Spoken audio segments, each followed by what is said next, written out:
It's been about 2 weeks since I haven't been talking about on this sutra. The sutra on the book, on the surface of the book, it says the smaller Sukhavati Vyuha. You still remember what Sukhavati means? Sukhavati? Vyuha? What is Sukhavati Vyuha? Sukhavati is the land of bliss. Vyuha, significant display. So this sutra gives you a significant display of the land of bliss. Land of bliss is another word for heaven. So we want to go to heaven. Everybody said, I want to go to heaven. Do you know where heaven is? Do you know how to go there? Do you know, whenever you go anywhere, you have to be, like you go into a university, you go into anywhere, you have to justify your qualifications for going over there, for example. Are you qualifying going over there? Everybody says we want to go to heaven. How to go there? Where is it? What is in there? Why do we have to go there? All these is contained in this. So we don't just talk about I'm going to heaven. The conditions of heaven, location. So in other words, when you study this sutra, you also study the heaven concept of the Buddhist teaching. It is one of the many sutras that contain the heaven concept. There are other sutras that contain information on that, on the heaven. So when you come to think of it, it's very detailed. Let's just say, when I die, I want to go to heaven. How? Where? When? Why? The sutra on Amitabha Buddha, why is it also called a sutra on Amitabha Buddha? Because in that land of bliss, in that heaven, who is the principal in there? It's just like at UBC, you got a principal, and Simon Fraser, you have a principal. At home, you got a principal at home. You're the dad, you're the mom, or you're the granddad, you're the grandmom. There's got to be a principal. Who is the principal in this land of bliss, or in this heaven? Amitabha Buddha. Here's this principal in there. And other than the principal, there are also others, assistants, professors, staff. All these people are there. All these bodhisattvas are there. What is a bodhisattva in very general term? Very, very general. Of course, we have to define what a bodhisattva is. In general term, what is a bodhisattva? A Buddha to be. This bodhisattva is a Buddha to be. He has practiced for many, many eons of time. He practiced. What did he practice? Many, many deeds, virtuous deeds. Well, we have gotten into that. So bodhisattva is a Buddha to be. The Buddha to be. And there are many Buddhas to be over there. There are also many arahats over there. There are many sotapannas over there. There are many sakritigami over there. There are many anagamins over there. I already have finished explaining the whole page 1 except for, and with Sakra, the Indra or king of the Devas, and the Brahman, Sahapati, with these many other 100,000 Nayutas of the sons of the gods. Now, today I would like to finish this last 4 lines. So in there it talks about gods. Gods is another name for devas. And when we study a religion, we always relate a religion to gods.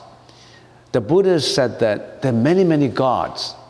Gods is in another existence, like humans is in another existence. Gods is another existence.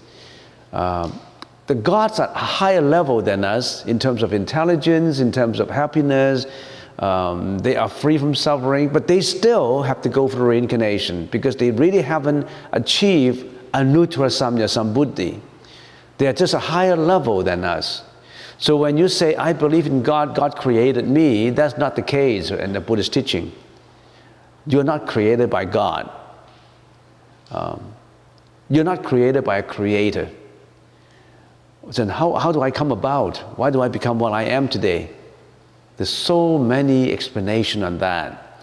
If people say, where am I come from? How is this world created? A very simple kindergarten answer would be, we are created. Like a carpenter create a desk, a chair. It's not that simple. It's not that I'm created by God. Just a superficial assessment on this statement that we are created by God, this statement is illogical. If you are created by God, who created God? And who created that create God? There's no, like a chicken and egg. What comes first, chicken or egg?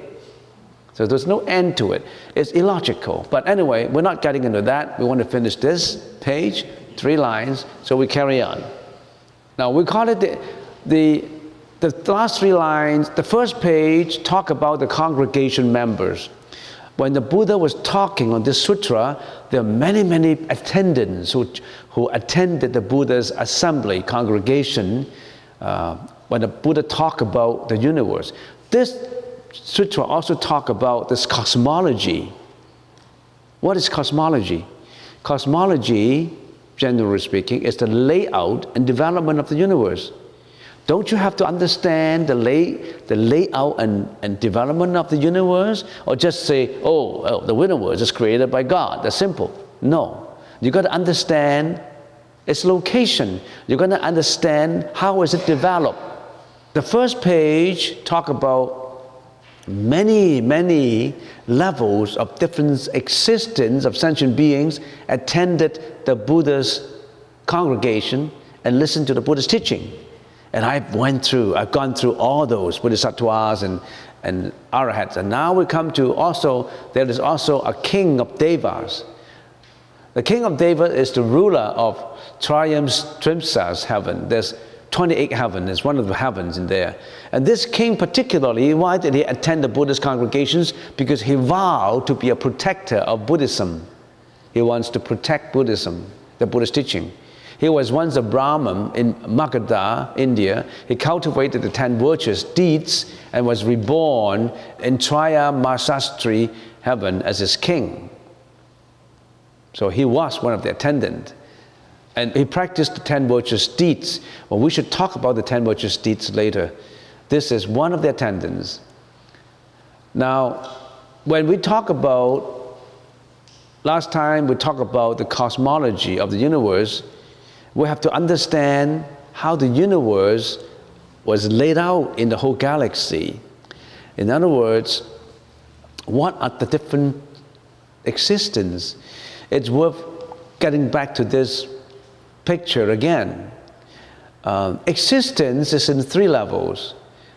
The Kamadhatu level, which is the desire realm, the Rupadhatu, which is the form realm, and the Arupadhatu. So in other words, existence, ascension beings exist in these 3 existence levels, the 3 planes of existence.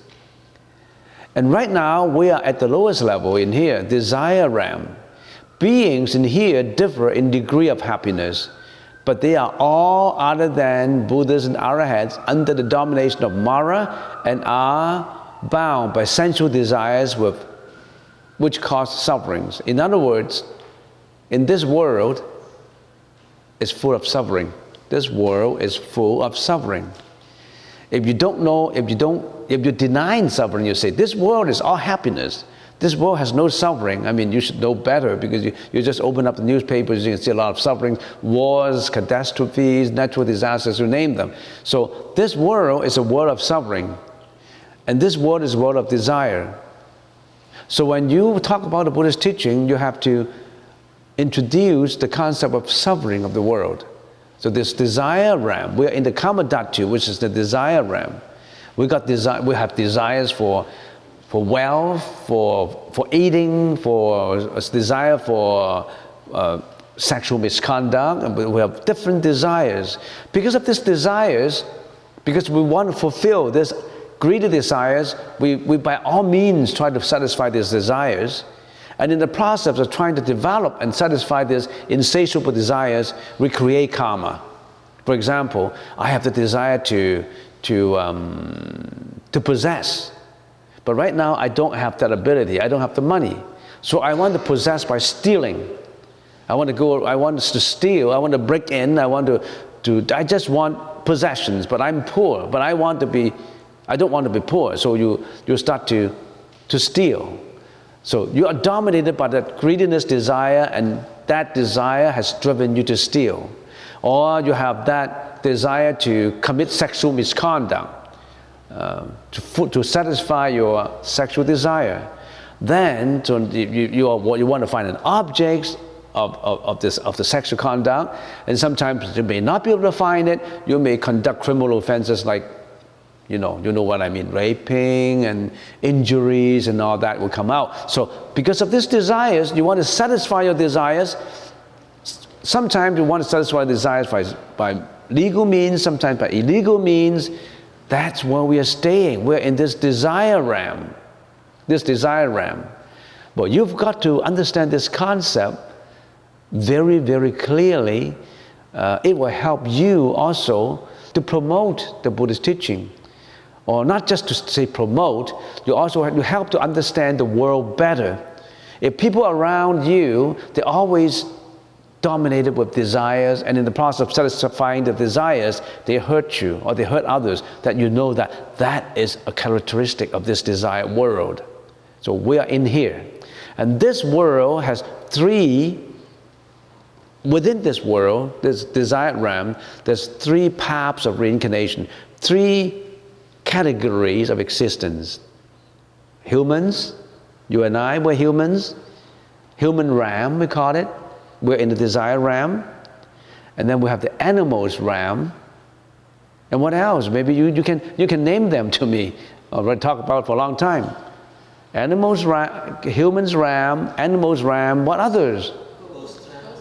Ghosts realm. Ghosts. There are ghosts realm. Some people may not believe that there are ghosts. I can't see ghosts. How can I believe ghosts? Some scientists say, I cannot prove the existence of ghosts. But they can also they are not able to disprove ghosts. So ghost is a realm. Sometimes we call them spirits, a ghost or ghost realm. What's the population of ghosts? That's an interesting question. As populated as humans. There are ghosts around, everywhere. But sometimes your naked eyes, in certain circumstances, may make you be able to see it. And sometimes, usually, we're not able to see them because our eyes are structured in such a way that the wavelength, the light waves, are not in conformity with the ability to see this ghost.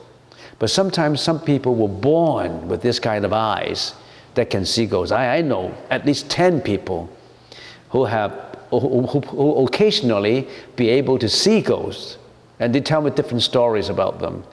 I can tell you many, many stories about these people actually seeing ghosts. I know them. I always mention the stories, but I don't have time today to tell you a lot of ghost stories. I don't want to scare you off. So I don't want to tell so many ghost stories. But there are people who can see ghosts, seeing ghosts. And which is a little bit higher level. There are people who not only be able to see ghosts, they be able to communicate with ghosts. In other words, they can talk to them. They can sense them. And sometimes you call them the mediums. And we always visualize a lady with a crystal ball in an old town, maybe just next to Chinatown, looking at the crystal ball, and then who is shaking his body, and then these 2 guys coming to the shop and say, where is my my husband who's dead last year. And then this lady, usually they say a gypsy woman, not necessarily a gypsy, look at the crystal ball and they start shaking and shaking and telling, oh, I see your husband comes up now. He's going to talk to you. It happens. It happens like that. Have you ever, you should have seen that movie, what is that movie called? Ghost, right? What Goldberg? What's that? Huh? No, there's another lady who played the gypsy woman, the black lady, Whoopi Goldberg, right? And it was shaking and it's sharp, and then say, oh, it's coming up. She was just putting a show. It was not real, but they are real medium. They are real. But the ghost, sometimes, if that woman was really the medium of a ghost, the husband was able to possess that lady's body and then started to speak. And then, for example, after a while of shaking and then suddenly the voice of that gypsy woman sound like the man's voice. And then they say, hi, Linda. You know what I mean? Linda, I know you've been looking for me. It happened that way. And then started to tell stories. Under my pillow, I still got this $100 bill. And use it properly. Give it to my son. Something like that. And they're ghosts. I don't want to venture too much into the ghost realm. Otherwise, I can't carry on. So there are 3 realms. The human realm, the animal realm, and the ghost realm. What's the 4th realm? The hell realm. There are victims who suffer in hell. There's another level in hell. There's hell. They are victims of hell. And in the sutra, it tells you where it is, its location, in many, many sutras. So we've got 4 realms already, right? And what is the 5th? The 5th realm, Asuras. Asuras. And what is Asuras? Well, let's put Asuras as a last. What is that 5th realm? The God's realm, or the Devas realm. So in other words, these sentient beings are much higher level than us. We call them God, we call them guardian angels, but they are simply just higher level than us. They still have to die, they still have to go through this reincarnation. They are not the creator. There are millions of this God, millions of them. They're just, if I can generalize, spirits that we cannot see, we categorize them, that our eyes cannot see. If we categorize them into 2 broad categories, the good ones and the bad ones. The bad ones are the ghosts. The good ones are these gods. And they're much better than us. They have a higher level standard of happiness than us. These ghosts have a lower level of happiness than us. We're in the middle. You see what I mean? So we got this 5 realms already. And sometimes we just talk about this only 5 realms. There's no 6 realms. In some more ancient sutras, they only mention about 5 realms, 5 levels of existence. And then in some other sutras, it talks about 6 levels, the Asuras. Why did they create another category? Because in these 5 realms, there are, in each realm, for example, in the human's realm, even the human's realm, there are cruel kings. There are the tyrants, the cruel queens, or there are, for example, Hitler. There are humans that are so wicked that they kill a lot of people, and it's classified as a separate realm. So there is Asura in the human's realm. People who kill, people who like Hitler, like politicians who kill a lot of people, who start to wage wars in the country, who occupy countries, who don't really care about people and just they bombard all these territories and kill a lot of civilians and all that. They are classified as the bad people. So they are classified as the Asuras in the human's realm. There are also Asuras in the animals realm. Who are the Asuras in the animals realm?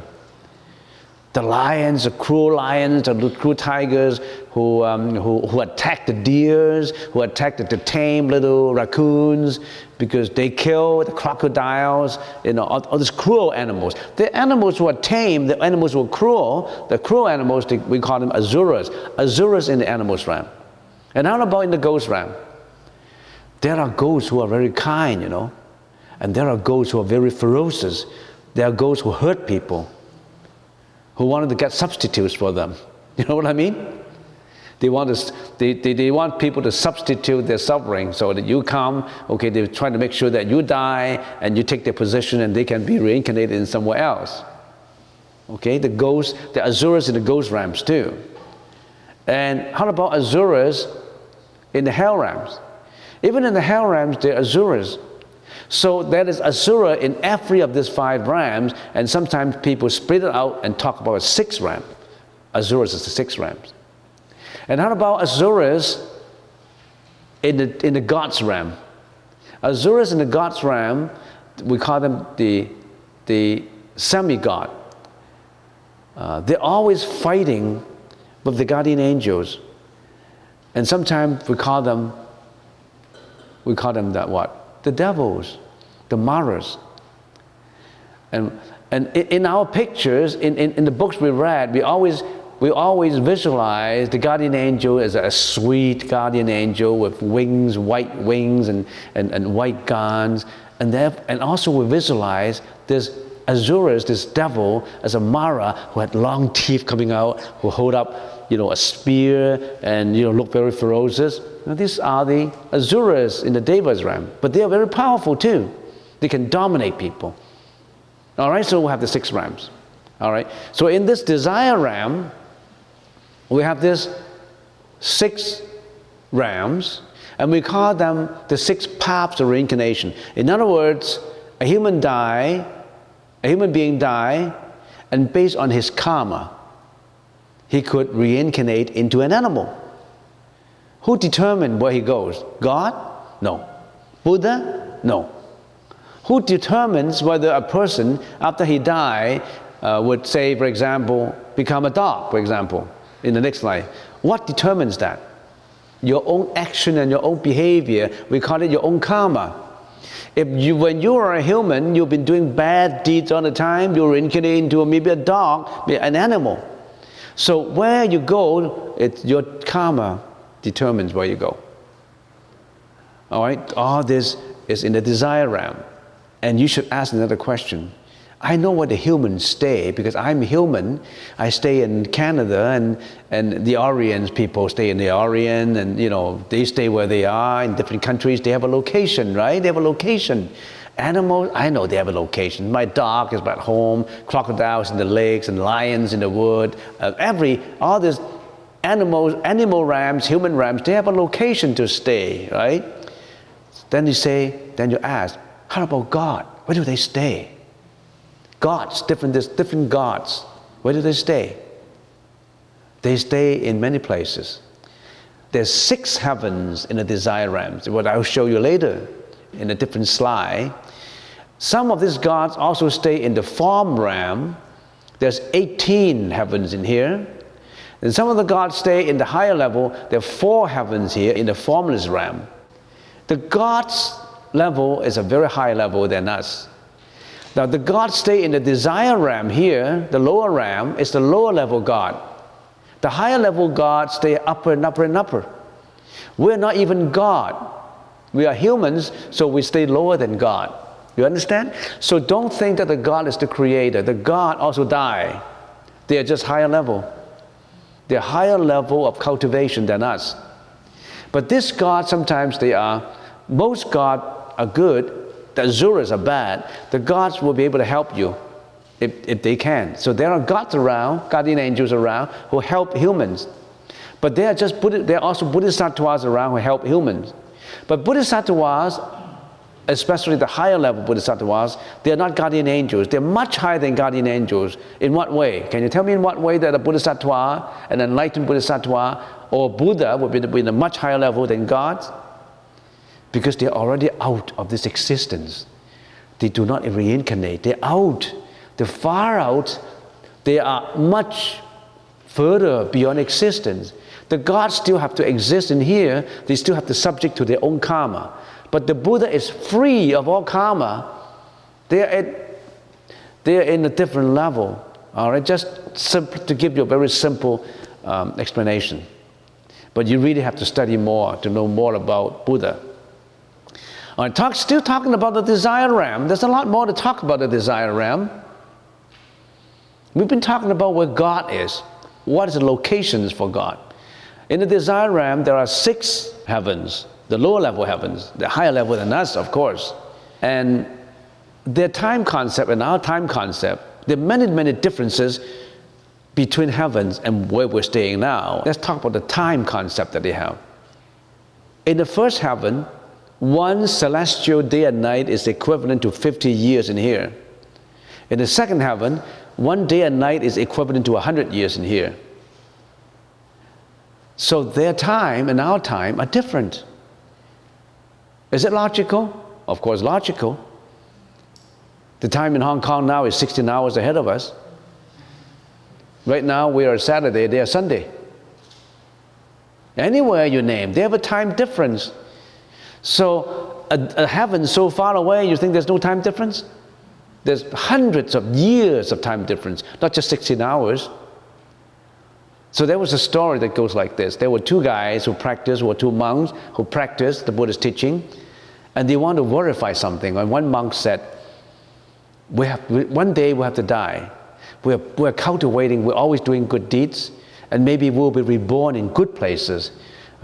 I hope to be reborn, I hope to be a Buddha. I don't have to go through this reincarnation again. But just unfortunately, if our practice is not good enough and we fall into this existence realms, maybe we'll inform each other where we go. There's the 3 monks doing that kind of promises. And the first one, okay, we cultivate, and whoever died first, come back to tell us, to tell the ones that's still living. And then, of course, finally, one person died. They wait and wait and wait. 1 year, 2 years, 3 years, 4 years. No news. So this monk has broken his promise. No news. He told us that he will be coming back through magical powers, whatnot, to tell us where he is. He didn't come back. And then after another 12 years, another old monk died. When at the verge of dying, he said, please, come back to tell me where you are, where you're going. Of course, I will tell you. He's dying, huh? Right? And then he died. 5 or 6 years, no news. And then one day, he really come back in his dream. It seems to be a dream, seems to be real. And this second monk who died said, I'm coming back to tell you. Oh yeah, I've been waiting for you for 5 years. Yeah, the first monk went to south to heaven, and in that heaven there's 2 locations. One is the outside and one the inside. The outside has a lot of pleasures and enjoyments. He was playing around with all these beautiful girls. He didn't come back. He forgot about coming back. But when I got there, I know that's not right, so I went to the inside of that heaven. The inside of the heaven is a studying of further teaching of the Buddha and carry on the cultivations. So I remember I'm coming back to tell you. The first monk, he enjoyed himself so much in that heaven, because heaven is so much luxury, so much. In heaven, there's no suffering, just happiness. Whenever you want, it comes to you. So I want the best food, it comes to you immediately. The best clothes comes to you immediately. But you still have that desire. I want the most beautiful woman, or I want the most handsome man. It comes to you. So in other words, in heaven, you got all kinds of enjoyment. Then you forgot about your own real nature. You forgot about your promise. So, but then after your due, after all your happiness is all used up, you reincarnate back into the 6 paths of reincarnation again. So you see what I mean? So there are 6 heavens in there, in the desire realm.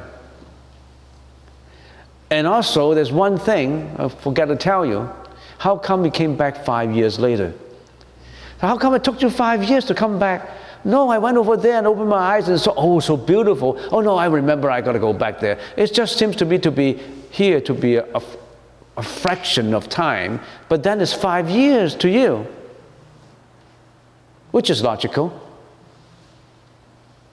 Right now in Hong Kong, it's 16 hours ahead. Fortunately, we have the phone. Right now they say, what's the time in Hong Kong now? Oh, we're Sunday afternoon. Oh no, we're only Saturday. Oh, of course, we have a time difference.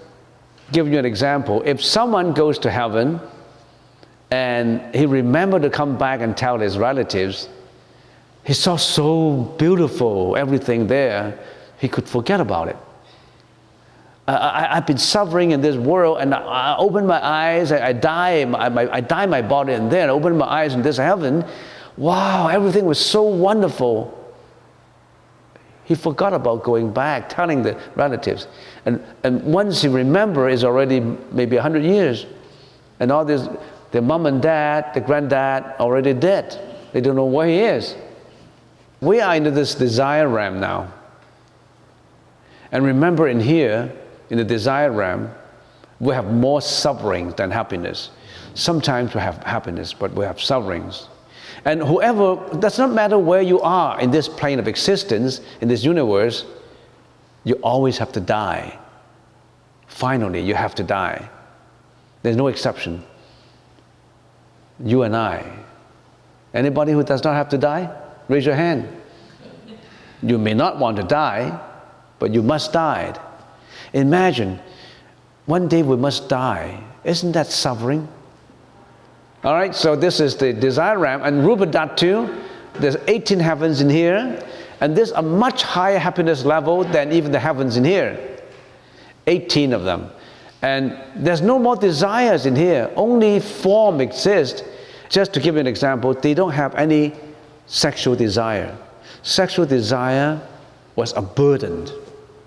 People say, sexual desire is good. No, it's a burden to you. You attach to it. That's the reason why you fell. That's the reason why you involve in all these intricacies of life. That's something that you should eliminate. That's something that you should throw out. So being a monk, the first lesson we'll learn is we must get rid of this sexual thought. If you're always dominated by this sexual thought, you're finished. You cannot get out from the desire realm. Only when you get rid of your desires can you get out of that desire realm. So that's why we practice the 4 contemplations. So we are always in we call it a topsy-turvy thought. We turn it upside down. This desire for sexual conduct is extremely bad, but we treat it as joyful. How pitiable we are, how pitiful we are. It's not at all. Because of this we reproduce. But people can kill for it. People can commit a lot of crimes for it. And the pleasure, quote unquote pleasure, what pleasure you get? It's a self-induced 5 minutes or 6 minutes or whatever pleasure. You thought it is important. You thought that you take it for granted that it is good, but it is the original sin that pull you down, that pull us down. Get rid of it. Why is a monk respectable or a nun respectable? Because he or she leads a celibate life. He is half a saint already if he can get rid of that desire.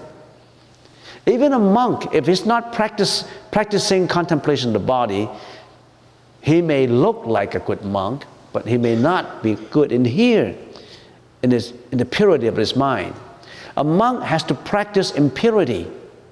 You, if you want to be a saint, if you want to be successful in your meditation, you really have to get rid of that desire.